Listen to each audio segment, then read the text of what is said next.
Alright Denmark, there's something rotten in our system. I've been trying for the past 20 minutes now, or even more than that, the last 40 minutes to contact the bank. And this is the fourth number which I've been redirected to. Why is it this hard to contact your bank? There's something wrong in this country. Optimization. What is the best vlogging setup? I own a lot of different cameras. I own point and shoot, cinema cameras, action cameras and DSLR cameras. In addition to that, I have lavalier mics and I also have shotgun mics. And of course I own a lot of rigs and mounts and tripods and stuff like that. But even though I own all these different things, I still haven't come up with the perfect vlogging setup yet.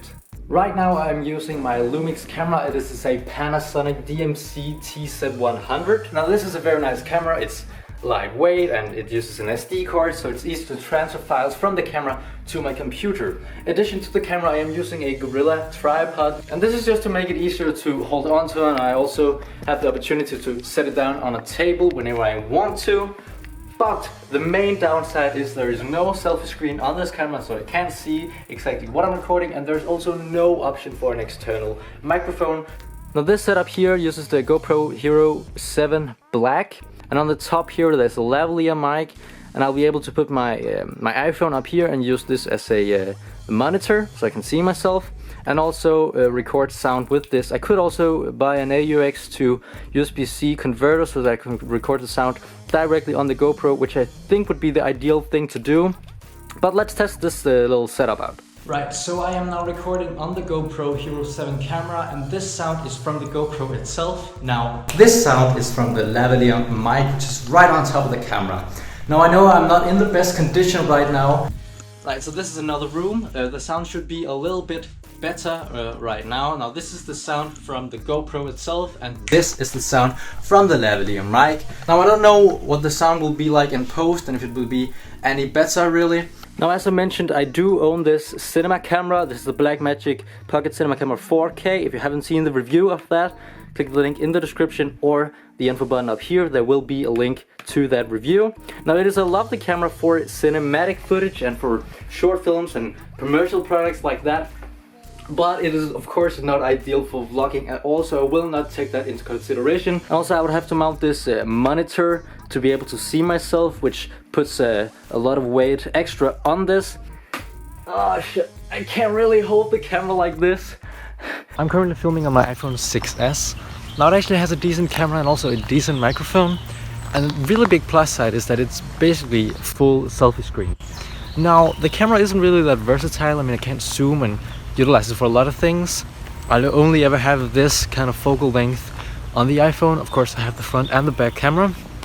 But the main downside with this camera is that it is a hassle to get the footage from my iPhone onto my computer. So the setup I'm using right now is what I think is probably the most used vlogging setup. It is a DSLR camera with an external shotgun mic on top and then a Gorilla pod to hold onto the camera with.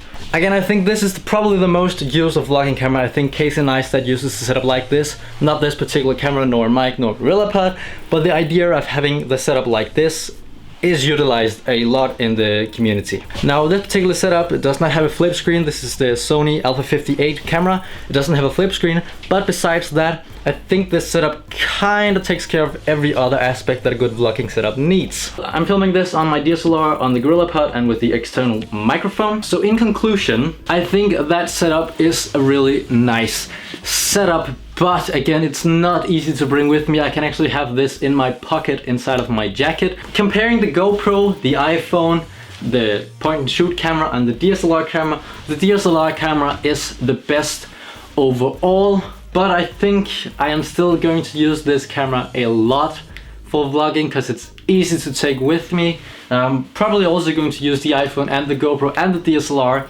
That depends on the situation. So again, in conclusion, I think the best vlogging setup, and this is so cliche to say, but the best camera is the camera that you have with you. Now, this has been said before, and I know it's very cliche, but it's also very, very true. Of course, this would be preferred as my vlogging camera. Now, there's also another downside with this setup. The quality in the DSLR is not as good as the GoPro or the iPhone or this point and shoot camera. Now again, I can't really say what the best camera in a given situation is if I have all the cameras available. Of course, if I'm going underwater or doing anything action or something which can get shaky, this would be the better camera because it has stabilization. So again, in conclusion to that, I was trying to find the best vlogging camera in this video. Or rather, I was trying to come up with what camera I should use for vlogging moving forward. And that will probably be this camera. I will maybe use the lavalier mic on me. I will probably also be using this setup, but I will of course not be using this for vlogging at all. If you want to see this camera in action, you can go check out some of my short films. They will be in the description below. Right, I think that sums it up. I know this video has had a lot of different sound and a lot of different footage, and it's been a mess to say the least. But I hope you have enjoyed the video. The end.